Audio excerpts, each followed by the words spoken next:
you should be picky about your audience. You're not going to get everybody. Guess what? That's good news. You don't want everybody. Just the few who get you. Welcome to Something I'm Learning. It's my end of day chill down show for creatives like me who can't sleep. My name's Tang. I'm a songwriter producer.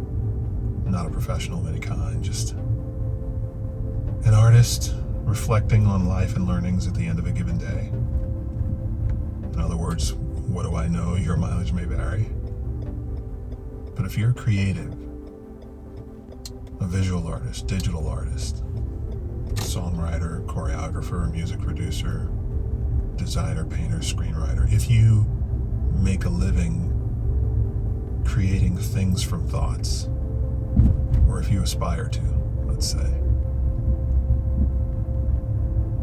my hope with Something I'm Learning is to help you feel not so weird or alone. Your job as a working creative is one of the most important on earth. You help people survive life. What we creatives do isn't trivial. That's something I'm learning.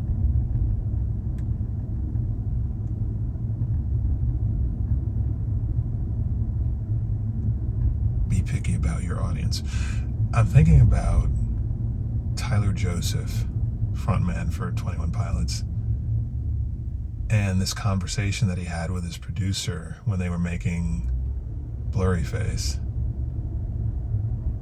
You know the song, My Name's Blurry Face and I Care What You Think, If I Could Turn Back Time, etc. I don't think that song's ever been described more dispassionately. Sorry about that, but you get what I'm saying. Originally, the producer didn't really dig the song. Like, he was like, okay, good hook.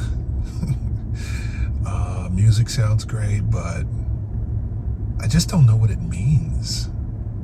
Like, can we change that whole, because it's a self-deprecating sort of nostalgic longing for, a time gone by in a guy's youth. And the producer was worried about it coming off esoteric and tried to make him change it. Fortunately, Tyler Joseph stood his ground on that one, and the rest is history. The song did reasonably well. Huge understatement. But that's not even the point. It's not about how big your art piece goes when you stand up for what it's really about, and when you don't dumb down what you're trying to do to generalize and reach the average person. Like, you don't want a fan base full of average people. You don't want that life. You want thinkers and dreamers like you.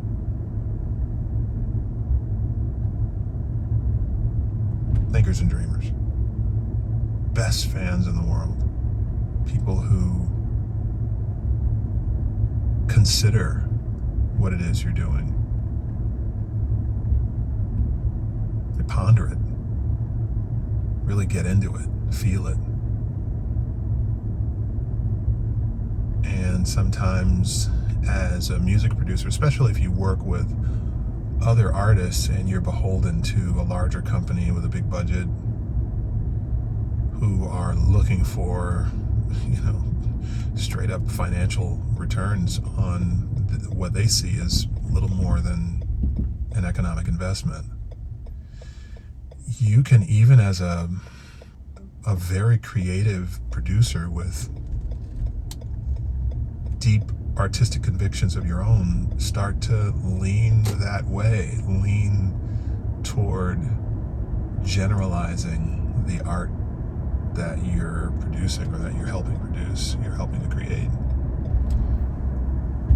And man, good for artists who catch that and say, no, man, hang on, like I'm really trying to say something here. Not trying to capture a big, huge swath of average Joes who, and I hate to say that, it's disrespectful to people who may be named Joe, but, just average, like people who just kind of drone along through their days and they're not really interested in what a thing is trying to say. So if you're an artist, you gotta appreciate that. Like, that's integrity, even under pressure, albeit mild, depending on what kind of leverage. I got a feeling Tyler Joseph has had a little leverage against, a music producer and his label.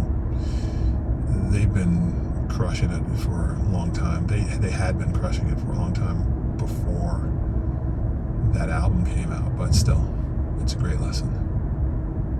And it's one that I want to remember, both from the artist's perspective and from the producer's perspective. Am I thinking too much about trying to manufacture something as opposed to create something? Manufacture something profitable versus creating something meaningful.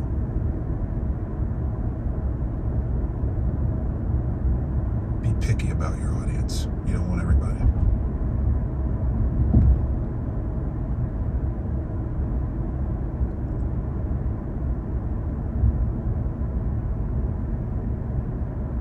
Your people exist.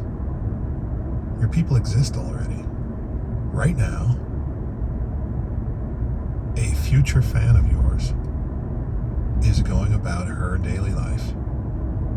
Never heard of you, never seen anything to do with you. But 3 months from now, 6 months from now, he or she is going to, or they are going to know your name. They're going to know your work. They're going to recognize your voice. Perhaps your face, if you're that kind of, if you're a public-facing creator. And could potentially become such a fan that someone could play just a couple bars of something or show them just a little tiny square of one of your pieces, maybe an obscured photo even, and they're going to be like, that's yours. Replace yours with your name. That's so-and-so's work. I know it, and I love it. Isn't that amazing? She's walking around right now, your fan, your future fan, and has no idea that she's going to discover you 6 months from now, a year from now. Yet here you are in your studio, in your editing room, in your den, in your bedroom, creating something that person is going to find reaches them, sort of like I talked about in the last show. Truly reaches them, connects with them, says something to them, and means something to them. I mean, that's a privilege, to be somebody who can do that. There are a lot of people out there, who have all the signs of success, so to speak, let's say, but can't claim that.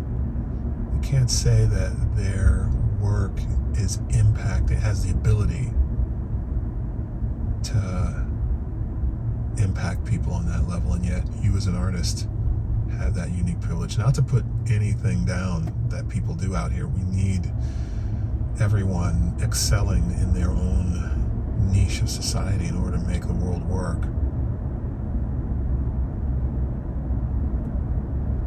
But I just want to make sure that if you're an artist, you appreciate your role in making the world work.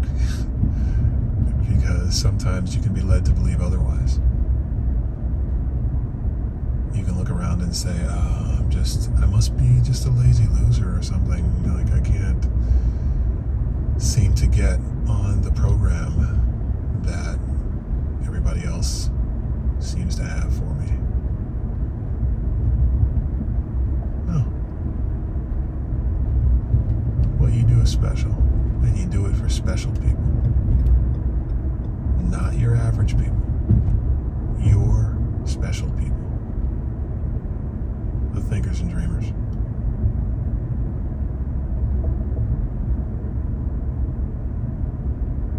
Your people exist already. They're out there, they're waiting.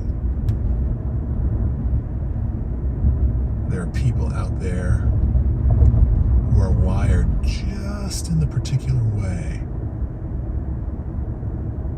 to love the best stuff that you're creating. You just have to put in enough time to get good enough to create that best stuff. Huh?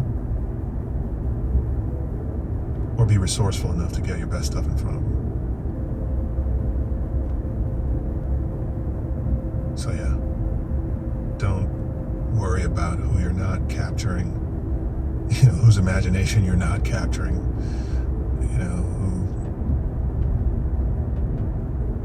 who isn't getting it. Be picky about your audience. You're not going to get everybody.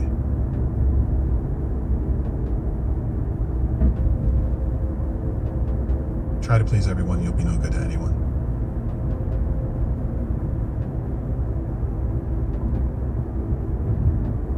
I don't know who said that, but it's something I'm learning.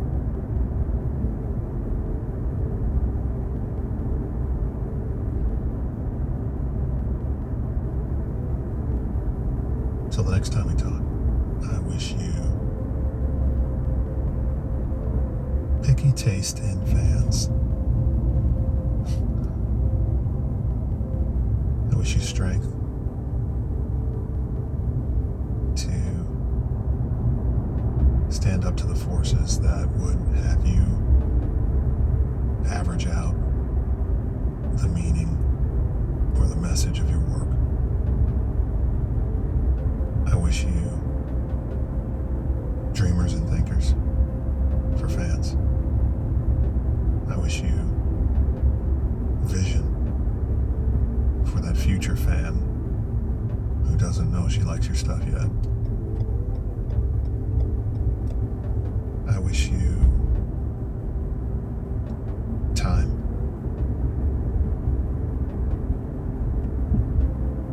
The time you're going to need to put in to reach that future fan or supporter.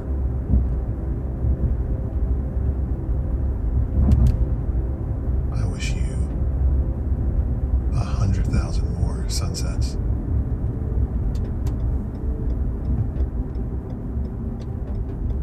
I wish you heart flutters and stomach butterflies